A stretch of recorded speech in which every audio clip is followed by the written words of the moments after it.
Bismillahirrahmanirrahim. Assalamualaikum warahmatullahi wabarakatuh. Halo teman-teman semuanya, apa kabar? Bertemu lagi dengan saya Dodi Ferdiansyah. Di video kali ini, kita akan mencoba untuk mendeteksi serangan SQL injection yang ada di dalam jaringan kita. Kira-kira bisa nggak ya?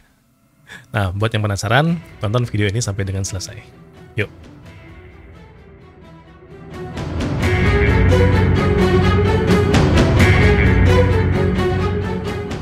Ya, kita akan mencoba untuk mendeteksi serangan SQL injection. Kira-kira toolsnya pakai apa, Pak? Ya, apalagi kalau bukan tools kesayangan kita, yaitu Wireshark. Ya, walaupun sebenarnya Wireshark itu tidak bisa melakukan preventif, tapi paling tidak dia bisa mendeteksi adanya serangan-serangan bentuk SQL injection. Nah, kita akan melakukan pengujian. Misalkan di sini saya menggunakan 2 buah VM ya. Jadi asumsinya saya menggunakan 2 buah VM. Yang pertama adalah VM-nya Kali Linux. Nanti yang akan kita jalankan Wireshark-nya di sini, kemudian kita akan mengakses ke website, ke server, gitu ya, server website dari sini juga.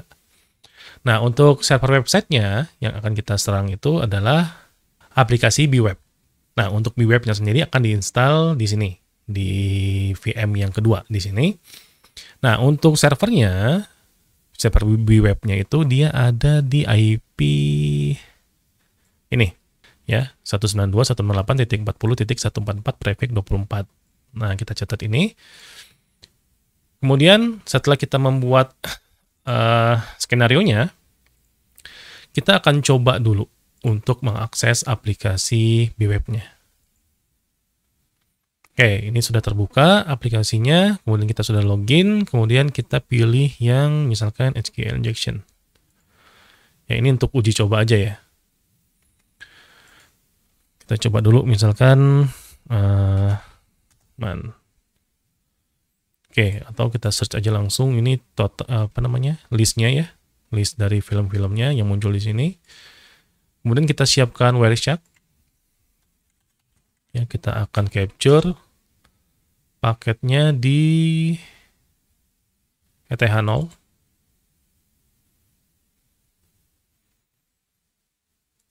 Oke, nah sekarang kita akan mencoba untuk melakukan serangan SQL injection.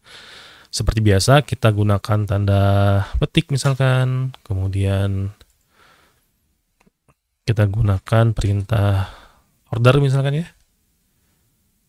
Order by 5, kemudian juga order by 7 misalkan, kemudian OR 1 sama dengan 1.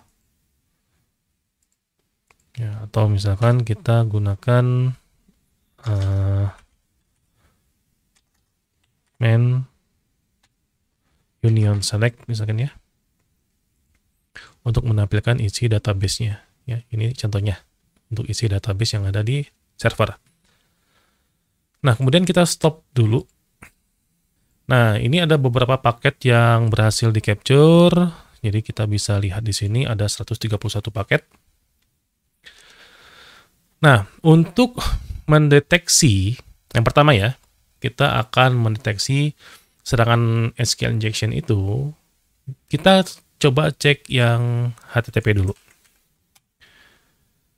Nah, ini adalah paket HTTP. Ya, kita filter berdasarkan protokol HTTP. Kemudian ada komunikasi dari source ke destination. Source-nya adalah 40.128 dan destination-nya adalah 40.144. Ya. Nah, di sini kita menemukan beberapa paket HTTP. Apakah cukup? Tidak.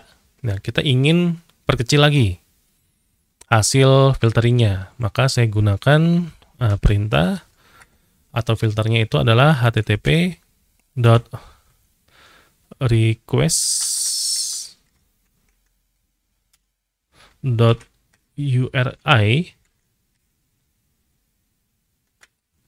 itu konten mengandung apa ya?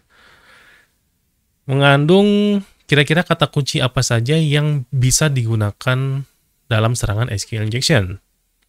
Ya, misalkan tadi misalkan 1 sama dengan 1 misalkan. enter. Kosong hasilnya. Kenapa kosong? Karena di URI itu teman-teman harus tahu apa ya istilahnya itu, konversi dari masing-masing spesial karakter. Sama dengan itu apa, misalkan kemudian tanda petik 1 itu persen berapa. Nah, kita bisa coba searching di sini. Kemudian kita cari atau searching URI Unicode atau encode ya. URI encode decode. Oke, nah kita pilih ini. Coba buka website ini. URL decode and encode. Kemudian saya masukin karakter sama dengan. Kita encode. Oke, ini adalah hasilnya. Kita copy. Kemudian balik lagi ke Wireshark. Sama dengannya kita ganti dengan simbol tadi gitu ya, persen 3D besar. Nah, muncul paket HTTP-nya yang di request URI-nya itu mengandung kata 1 sama dengan 1. Kalau kita buka, terus kita lihat hypertext-nya. Nah, di sini ketahuan ya, di method get-nya itu ada title sama dengan persen 27 ya, persen 27 itu tanda kutip 1 ya. Kalau spasi itu dia ada plus ya, pakai plus spasi itu, kemudian or spasi 1 sama dengan 1 strip sama spasi strip. Nah, ini adalah sintak yang kita gunakan untuk menguji apakah website itu rentan terhadap serangan SQL injection atau tidak. Nah, itu salah satu caranya. Ya, kemudian teman-teman bisa cari lagi atau filter lagi berdasarkan kemungkinan kata kunci yang lain. Misalkan untuk menggabungkan beberapa tabel misalkan ya. Nah, kita gunakan union misalkan. Union select. Udah, misalkan enter. Nah, muncul tuh. Ya. Paket 90 ya, itu muncul, dan di request URI-nya itu ada di title sama dengan man kutip 1 sama dengan spasi union spasi select ya. Kita pakai tanda plus untuk spasinya sekali lagi, karena kalau nggak pakai tanda plus nggak akan muncul ya, kosong. Makanya kita pakai tanda plus. Nah, kalau teman-teman buka HTTP stream-nya, sebenarnya di sini muncul Amazing Spider-Man, kemudian ini ya usernya. Itu sebenarnya bisa dilihat di sini juga. User, kemudian password yang sudah di-hash, kemudian juga emailnya, kemudian ada user B, ini di atas ini, user B, user doi, Asep, Dodi, dan seterusnya. Nah, oke, terlepas dari masalah itu, nah, sekarang kan PR-nya adalah bagaimana cara mendeteksi ini serangannya berasal dari mana. Karena kalau kita nggak bisa tahu, nggak bisa menganalisis serangan ini munculnya dari mana, maka kita tidak bisa membuat tindak keamanannya. Nah, tindak keamanannya simple. Sebenarnya kita tinggal menggunakan firewall. Salah satu caranya ya, salah satu cara yang paling gampang adalah dengan menggunakan firewall. Nah, tapi sebelum kita menggunakan rule di firewall itu, kita harus tahu dulu apa nih yang mau kita blok. Nah, di sini kita bisa cari yang namanya source address-nya. Ini sumber serangannya dari mana.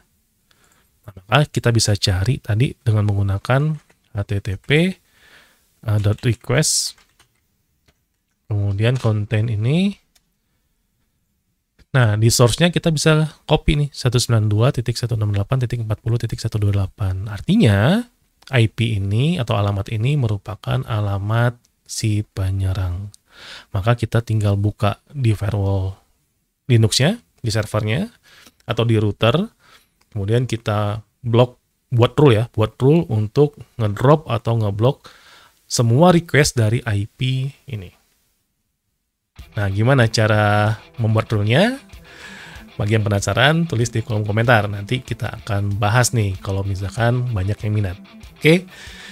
Nah, itu aja yang bisa saya bahas untuk di video kali ini. Ya, mudah-mudahan dengan sedikit ilmu yang bisa saya sampaikan ini bisa bermanfaat dan juga berguna buat teman-teman, baik itu untuk pembelajaran ataupun buat pertahanan atau melakukan defensif terhadap sistem yang teman-teman miliki.